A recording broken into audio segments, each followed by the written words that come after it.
Hello everyone.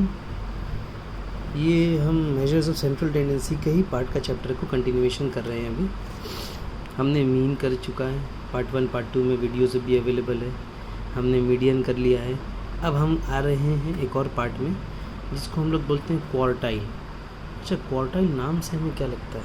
किसी चीज़ का भी 1/4, जैसे क्वार्टर ब्रेड, तो मतलब एक ब्रेड का फोर्थ पार्ट, मतलब 1 2 3 4 का एक पार्ट है ना। तो वैसे क्वार्टाइल भी वैसे ही होती है। अब ये क्वार्टाइल के अंदर में 2 पार्ट होते हैं। एक होता है लोअर क्वार्टाइल, एक होता है अपर क्वार्टाइल। ये दोनों हमें कहीं ना कहीं लगता है सॉल्व करने के लिए। तो आइए हम फार्मूला देख लेते हैं। लोअर क्वार्टाइल का फार्मूला क्या होता है?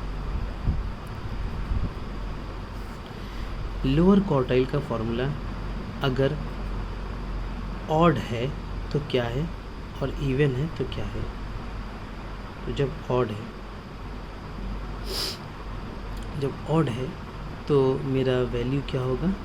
n+1 whole divided by 4। और यही चीज़ जब मेरा इवन होगा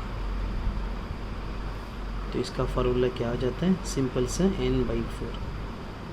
ठीक है, ये लोअर क्वार्टाइल। अब हम अपर क्वार्टाइल का फार्मूला देख लेंगे क्या होता है।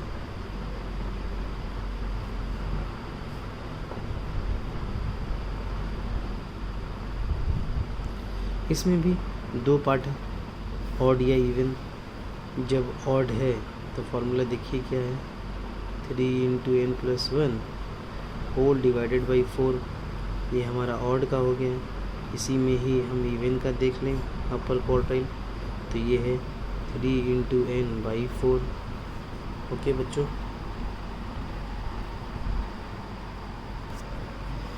ये था लोअर क्वार्टाइल अपर क्वार्टाइल। ये 2 मेन इंपॉर्टेंट हैं, लेकिन इसके बीच में भी एक और होते हैं जिसको हम बोलते हैं इंटर क्वार्टाइल।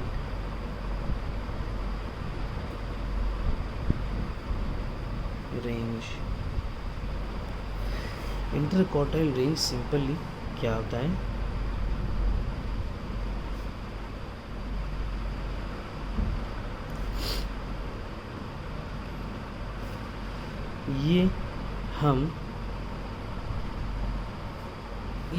इसको हम मानते हैं Q1 से डोनेट करते हैं, इसको हम Q2 Q3 से डोनेट करते हैं। तो उस हिसाब से इंटर क्वार्टाइल रेंज क्या होगा? अपर क्वार्टाइल को लोअर क्वार्टाइल से आप माइनस कर दो, जो आंसर आएगा वही आपका इंटर क्वार्टाइल रेंज का वैल्यू होता है। एक क्वेश्चन देख लेते हैं जिससे हमारा ये तीनों का कॉन्सेप्ट क्लियर हो जाएगा। Daily wage of 19 workers are given here, 41 21 ऐसे डॉट डॉट करके 19 वेजेस दिया हुआ है। मतलब 19 वर्कर्स का डेली का वेजेस दिया हुआ है। हमें बोला गया है कि लोअर क्वार्टाइल निकालो, अपर क्वार्टाइल निकालो, इंटर क्वार्टाइल निकालो। हालांकि मैंने ये बताया या शायद नहीं बताया, इसमें ये भी ध्यान रखना है हमें कि जैसे मीडियन में हम अरेंज करते हैं वैसे हमें इसमें भी अरेंज करना पड़ेगा। तो हम इसे अरेंज कर लेंगे असेंडिंग ऑर्डर से डिसेंडिंग ऑर्डर में, मतलब big small to big ascending order में अरेंज कर लेना है। ओके, तो ये मैंने अरेंज कर लिया।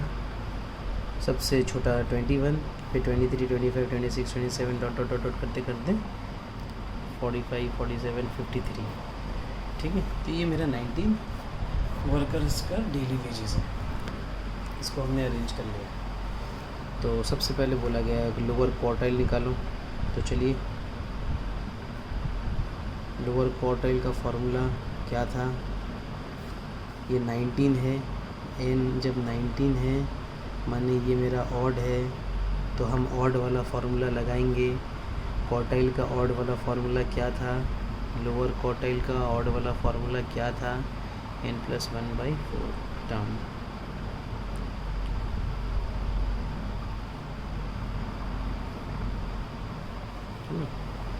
ये सब जगह में ऑब्जर्वेशंस है।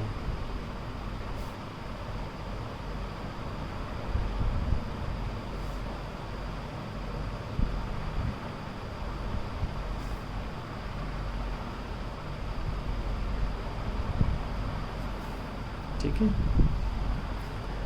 तो 19 + 1/4 दैट मीन्स 20/4 विच इज़ 5 माने फिफ्थ टर्म। आओ देखते हैं फिफ्थ टर्म क्या है। 1 2 3 4 5 that means 27। So lower quartile is 27। चलो अपर क्वार्टाइल।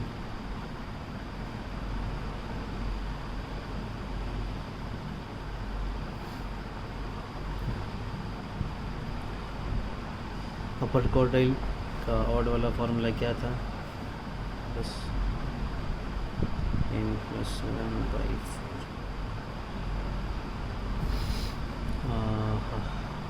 3 × 19 + 1/4 तो 3 इंटू सिंपल सा ये हमारा क्या हो रहा था 20/4 5 that is 15th term. 15th term ढूंढो 1 2 3 4 5 6 7 8 9 10 11 12 13 14 15 तो क्या है 41। ये हमारा लोअर एंड अपर क्वार्टाइल निकल गया। अब हम चलते हैं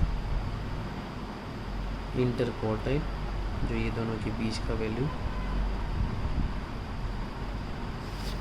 वैल्यू नहीं मतलब दोनों का डिफरेंस। तो 41 - 27 = 14। तो ये हमारा तीनों का एक्सप्लेनेशन हो गया। गो थ्रू करें। कैसा लगा वीडियो? लाइक करें, शेयर करें, सब्सक्राइब करें मेरा चैनल।